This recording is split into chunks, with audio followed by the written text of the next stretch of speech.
ದರ್ಶನ್ ಜಾಮೀನು ಅರ್ಜಿಯ ವಿಚಾರಣೆ ನಡೀತಾ ಇದೆ. ವಕೀಲರು ವಾದವನ್ನ ಮುಂದುವರೆಸಿದ್ದಾರೆ. ಗೋವಾ, ಆಂಧ್ರ, ತಮಿಳುನಾಡಿಗೆ ಪುನೀತ್ ಹೋಗಿದ್ದ ಅಂತ ಹೇಳಲಾಗ್ತಾ ಇದೆ. ಆದ್ರೆ ಜೂನ್ 9ಕ್ಕೆ ಪುನೀತ್ ಬೆಂಗಳೂರಿನಲ್ಲೇ ಇದ್ದ.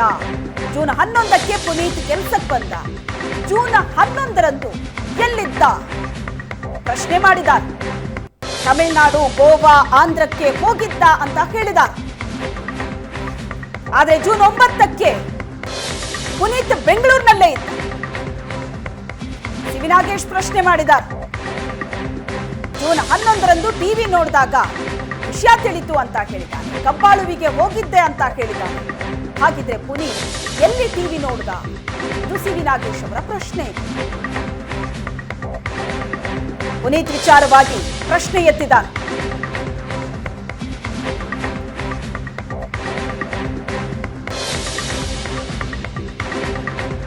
ದರ್ಶನ್ ಜಾಮೀನು ಅರ್ಜಿಯ ವಿಚಾರಣೆ.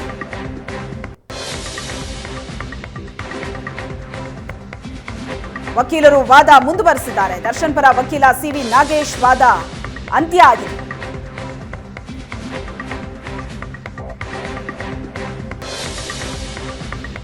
ಆರೋಪಿ ರವಿಶಂಕರ್ ಬಟ್ಟೆ ಬದಲಿಸಿದ ವಿಚಾರದ ಬಗ್ಗೆ ವ್ಯಂಗ್ಯವಾಡಿದ್ದಾರೆ. ಆತನ ಪ್ರಯಾಣದ ಬಗ್ಗೆ ಬೋರ್ಡಿಂಗ್ ದಾಖಲೆ ಇದೆ. ಅವರು ಬೋರ್ಡಿಂಗ್ ಮಾಹಿತಿ ಅಲ್ಲ, ಟಿಕೆಟ್ ಅಂತ ಸಿ ವಿ ನಾಗೇಶ್ ಕೌಂಟರ್ ಮಾಡಿದ್ದಾರೆ. ಬೆನ್ನು ನೋವಿನಿಂದಾಗಿ ದರ್ಶನ್ ಮಧ್ಯಂತರ ಜಾಮೀನಿನ ಮೇಲೆ ಹೊರಗಡೆ ಇದ್ದಾರೆ. 1.5 ತಿಂಗಳ ಮಧ್ಯಂತರ ಜಾಮೀನು. ಈ ಮಧ್ಯಂತರ ಜಾಮೀನಿನ ಅವಧಿ ಇನ್ನೇನು ಮುಕ್ತಾಯ ಆಗುತ್ತೆ.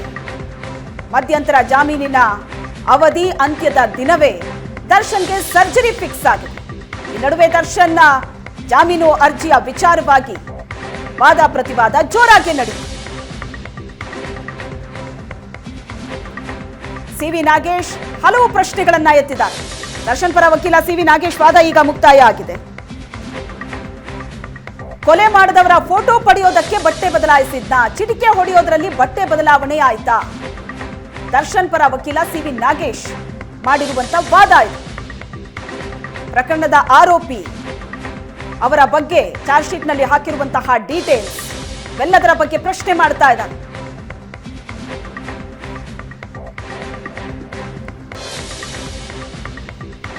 ಈ ಪ್ರಕರಣದ ತನಿಖೆ, ಅದು ನಡೆದಿರುವಂತಹ ರೀತಿ, ಆಡ್ ಆಗಿರುವಂತಹ ಒಂದಷ್ಟು ಅಂಶಗಳ ಬಗ್ಗೆ ಪ್ರಶ್ನೆ ಎತ್ತಿದ್ದಾರೆ ವಕೀಲ C V Nagesh.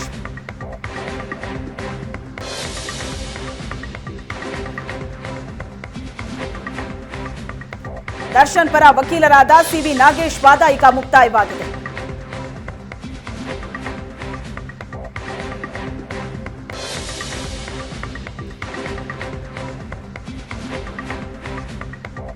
ಆರೋಪಿಗಳನ್ನ ಬಂಧಿಸುವಾಗ arrest memo ನೀಡಿಲ್ಲ, ಗ್ರೌಂಡ್ಸ್ ಆಫ್ ಅರೆಸ್ಟ್ ನೀಡಿಲ್ಲ, ಬಂಧಿಸುವಾಗ ಮಾಹಿತಿ ನೀಡಿಲ್ಲ.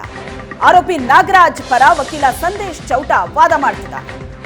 ಆರೋಪಿಗಳನ್ನ ಬಂಧನ ಮಾಡುವಾಗ ಅರೆಸ್ಟ್ ಮೆಮೊ ಕೊಟ್ಟಿಲ್ಲ, ಗ್ರೌಂಡ್ಸ್ ಆಫ್ ಅರೆಸ್ಟ್ ನೀಡಿಲ್ಲ, ಬಂಧಿಸುವಾಗ ಮಾಹಿತಿ ಕೊಟ್ಟಿಲ್ಲ ಅಂತ ಆರೋಪಿ ನಾಗರಾಜ್ ಪರ ವಕೀಲರು ವಾದವನ್ನ ಮಾಡ್ತಿದ್ದಾರೆ. ದರ್ಶನ್ ಪರ ವಕೀಲರು ಸಿ ವಿ ನಾಗೇಶ್ ಅವರ ವಾದ ಮುಕ್ತಾಯವಾಗಿದೆ.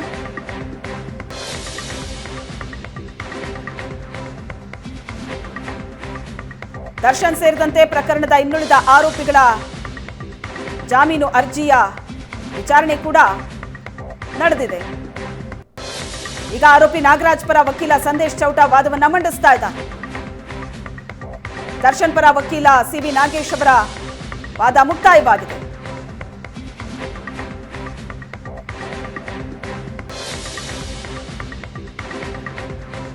ಸಾಕ್ಷಿಗಳ ಹೇಳಿಕೆಯನ್ನ ತಡವಾಗಿ ಪಡೆದಿದ್ದರ ಬಗ್ಗೆಯೂ ಕೂಡ ಅನುಮಾನ ಇದೆ ಅಂತ ದರ್ಶನ್ ಪರ ವಕೀಲ ಸಿ ವಿ ನಾಗೇಶ್ ವಾದವನ್ನ ಮಾಡಿದ್ದಾರೆ. ಜೂನ್ 8ಕ್ಕೆ ರೇಣುಕಾಸ್ವಾಮಿ ಹತ್ಯೆ ನಡೆದಿತ್ತು. 9ಕ್ಕೆ ಈ ಕೊಲೆಯ ಬಗ್ಗೆ ಪೊಲೀಸರಿಗೆ ಗೊತ್ತಾಗಿತ್ತು. ಪುನೀತ್ ಜೂನ್ 9ಕ್ಕೆ ಮಹದೇಶ್ವರ ಬೆಟ್ಟದಿಂದ ಬರ್ತಾನೆ. ಸಾಕ್ಷಿದಾರ ಪುನೀತ್ ಸೋಮವಾರವೇ ಕೆಲಸಕ್ಕೆ ಬಂದಿತ್ತು. ಜೂನ್ 9ರಂದು ಪುನೀತ್ ಬೆಂಗಳೂರಿನಲ್ಲೇ ಇದ್ದ. ಆದ್ರೆ ತಮಿಳುನಾಡು, ಗೋವಾ, ಆಂಧ್ರಕ್ಕೆ ಹೋಗಿದ್ದ ಅಂತ ಹೇಳಿದ್ದಾರೆ. ಆತನ ಬಗ್ಗೆ ಕೊಟ್ಟಂತಹ ಮಾಹಿತಿಯ ಬಗ್ಗೆ ಒಂದು ಪ್ರಶ್ನೆ ಎತ್ತಿದ್ದಾರೆ ದರ್ಶನ್ ಪರ ವಕೀಲರು. ಈ ಪ್ರಕರಣದ ಆರೋಪಿ ಇರುವಂತಹ ಸಾಕ್ಷ್ಯ, ಅವರು ಹೇಳಿದಂತಹ ಸಾಕ್ಷಿಗಳ ಬಗ್ಗೆ ವಾದ ಮಾಡಿದರು.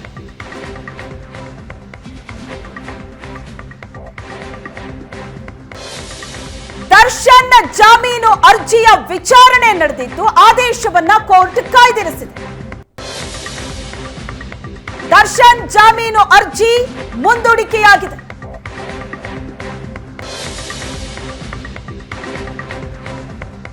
ದರ್ಶನ್ ಜಾಮೀನು ಅರ್ಜಿಯ ಆದೇಶವನ್ನ ಕೋರ್ಟ್ ಕಾಯ್ದಿರಿಸಿದೆ.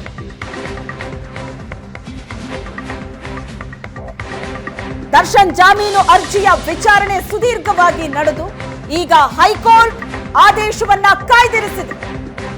ದರ್ಶನ್ ಜಾಮೀನು ಅರ್ಜಿಯ ಆದೇಶ ಕೋರ್ಟ್ ಕಾಯ್ದಿರಿಸಿ ಆದೇಶವನ್ನ ಹೊರಡಿಸಿದೆ.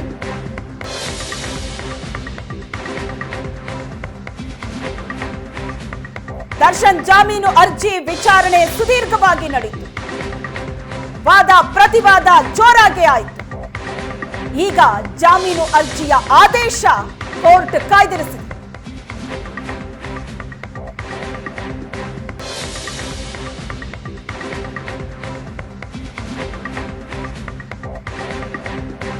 ಮಧ್ಯಂತರ ಜಾಮೀನಿನ ಮೇಲೆ ಹೊರಗಡೆ ಇರುವಂತಹ ದರ್ಶನ್ ಸೇರಿ 7 ಆರೋಪಿಗಳ ಜಾಮೀನು, ಅದರ ವಾದ ಪ್ರತಿವಾದ ಅಂತ್ಯವಾಗಿದೆ.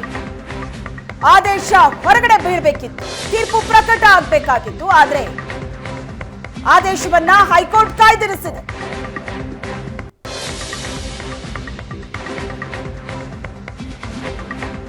ಎಲ್ಲ 7 ಆರೋಪಿಗಳ ಜಾಮೀನು, ವಾದ ಪ್ರತಿವಾದ ಅಂತ್ಯವಾಗಿದ್ದು ಆದೇಶವನ್ನ ಕೋರ್ಟ್ ಕಾಯ್ದಿರಿಸಿದೆ. ದರ್ಶನ್ಗೆ ನೀಡಿದ್ದ ಮಧ್ಯಂತರ ಜಾಮೀನು ಮುಂದುವರಿಕೆ.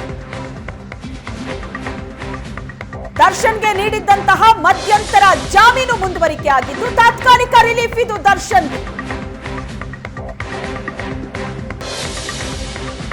ಮಧ್ಯಂತರ ಜಾಮೀನಿನ ಮೇಲೆ ಹೊರಗಡೆ ಇರುವಂತಹ ದರ್ಶನ್ ಇನ್ನೇನು ಜಾಮೀನು ಅವಧಿ ಮುಕ್ತಾಯವಾಗ್ತಾ ಇತ್ತು. ಈಗ ಮಧ್ಯಂತರ ಜಾಮೀನು ಮುಂದುವರಿಕೆ ಆಗಿದೆ. ದರ್ಶನ್ಗೆ ನೀಡಿದ್ದ ಮಧ್ಯಂತರ ಜಾಮೀನು ಮುಂದುವರಿಕೆಯಾಗಿದೆ.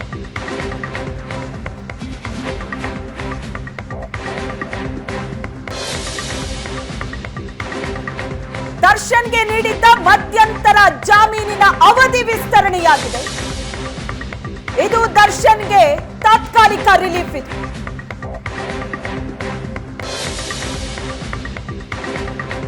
ಮುಂದಿನ ದಿನಾಂಕದವರೆಗೂ ಜಾಮೀನು ವಿಸ್ತರಣೆಯಾಗುತ್ತೆ. ದರ್ಶನ್ಗೆ ನೀಡಿದ್ದ ಮಧ್ಯಂತರ ಜಾಮೀನು ವಿಸ್ತರಣೆಯಾಗಿದೆ.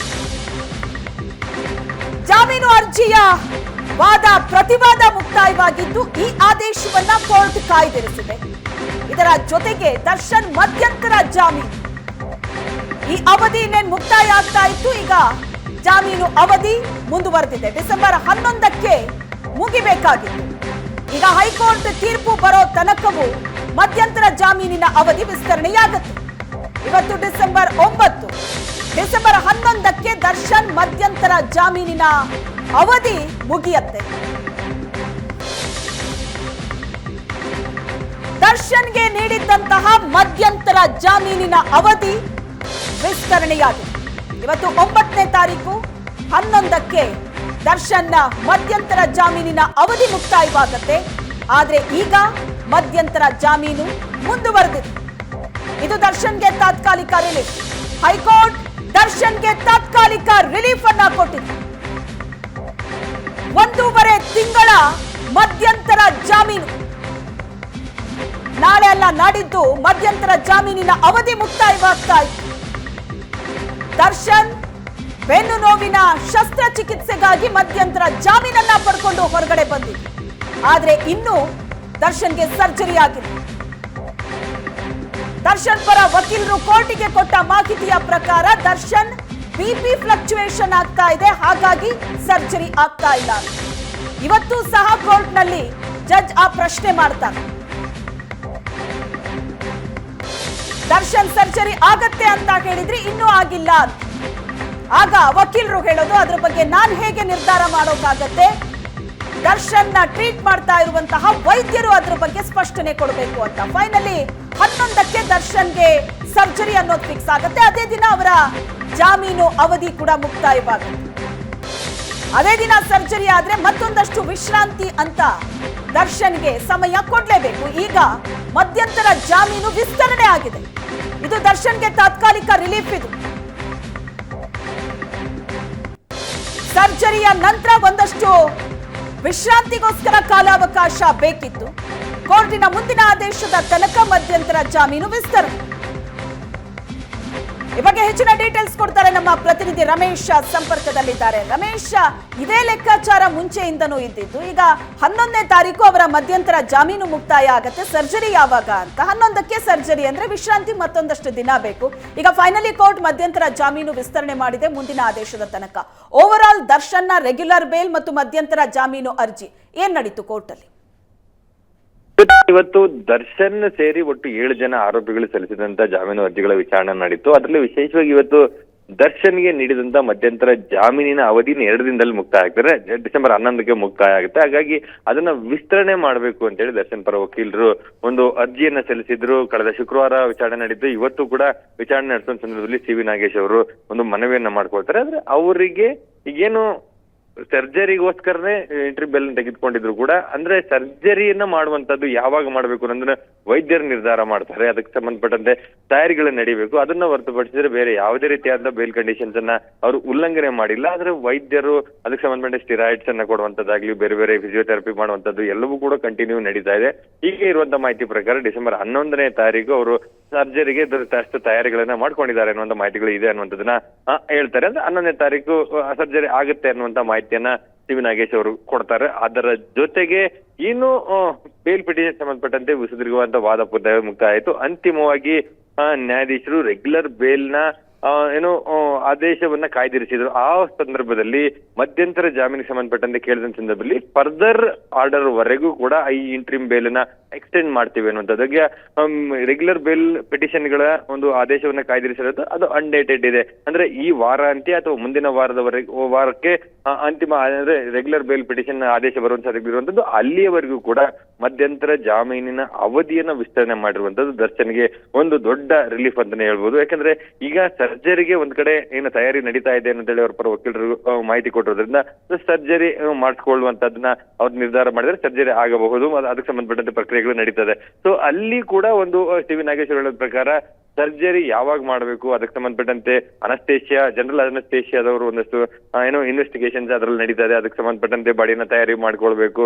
ಜೊತೆಗೆ ಬೇರೆ ಬೇರೆ ರೀತಿಯಾದಂತ ಅವ್ರಿಗೆ ಟ್ರೀಟ್ಮೆಂಟ್ ಕೂಡ ನಡೀತಾ ಇದೆ ಅನ್ನುವಂತ ಮಾಹಿತಿಗಳನ್ನ ಕೊಟ್ಟರು. ಸೊ ಇದರ ಜೊತೆಗೆ ಅಂತಿಮವಾಗಿ ಸರ್ಜರಿ ಮಾಡುವಂತದ್ದು ವೈದ್ಯರಿಗೆ ಬಿಟ್ಟದ್ದು ಅನ್ನುವಂತ ಮಾಹಿತಿಯನ್ನ ಕೊಟ್ಟಿದ್ದಾರೆ. 11ನೇ ತಾರೀಕು ಸರ್ಜರಿ ಮಾಡ್ಲಿಕ್ಕೆ ತಯಾರಿಗಳನ್ನ ಮಾಡ್ಕೊಂಡಿದ್ದಾರೆ ಅನ್ನುವಂಥದ್ದು. ಸೊ ಅದು ಆಗಬಹುದು ಬಹುತೇಕ, ಅಥವಾ ಆಗದೆ ಇದ್ರೂ ಕೂಡ ಮೆಡಿಕಲ್ ಕಾಂಪ್ಲಿಕೇಶನ್ಸ್ ಇದ್ರೆ ಆ ಕಾರಣವನ್ನ ಕೊಟ್ಟು ಮತ್ತೆ ಮುಂದುವರಿಕೆ ಆಗ್ಲಿಕ್ಕೂ ಕೂಡ ಒಂದಷ್ಟು ಸಾಧ್ಯತೆಗಳು ಇರುವಂತದ್ದು. ಆದ್ರೆ ಸದ್ಯಕ್ಕೆ ಮಧ್ಯಂತರ ಜಾಮೀನಿನ ಅವಧಿ ಇನ್ನು 2 ದಿನದಲ್ಲಿ ಏನ್ ಮುಕ್ತಾಯ ಆಗ್ತಿತ್ತು ಅದು ರೆಗ್ಯುಲರ್ ಬೇಲ್ ನ ಪಿಟಿಷನ್ ನ ಆದೇಶ ಬರುವವರೆಗೂ ಕೂಡ ಅದು ಎಕ್ಸ್ಟೆಂಡ್ ಆಗಿರುವಂತದ್ದು ಒಂದು ದೊಡ್ಡ ಮಟ್ಟದ ರಿಲೀಫ್ ಇದೆ.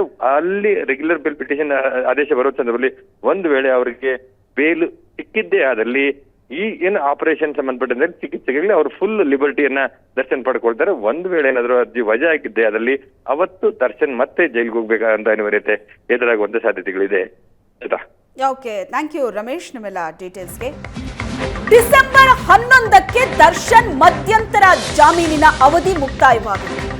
ಡಿಸೆಂಬರ್ 11ಕ್ಕೆ ದರ್ಶನ್ಗೆ ಸರ್ಜರಿ ಫಿಕ್ಸ್ ಆಗಿದೆ. ಈಗ ಕೋರ್ಟ್ನಿಂದ ಹೊರಬಿದ್ದಿರುವಂತ ಆದೇಶ ದರ್ಶನ್ಗೆ ನೀಡಿದ್ದಂತ ಮಧ್ಯಂತರ ಜಾಮೀನಿನ ಅವಧಿ ಕೂಡ ವಿಸ್ತರಣೆಯಾಗಿದೆ ಕೋರ್ಟಿನ ಮುಂದಿನ ಆದೇಶದ ತನಕ. ಇದು ದರ್ಶನ್ಗೆ ತಾತ್ಕಾಲಿಕ ರಿಲೀಫ್.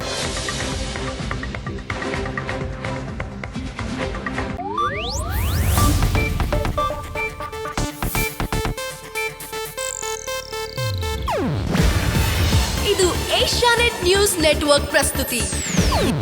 ನೀವು ನೋಡ್ತಿದ್ದೀರಾ ಏಷ್ಯಾನೆಟ್ ಸುವರ್ಣ ನ್ಯೂಸ್.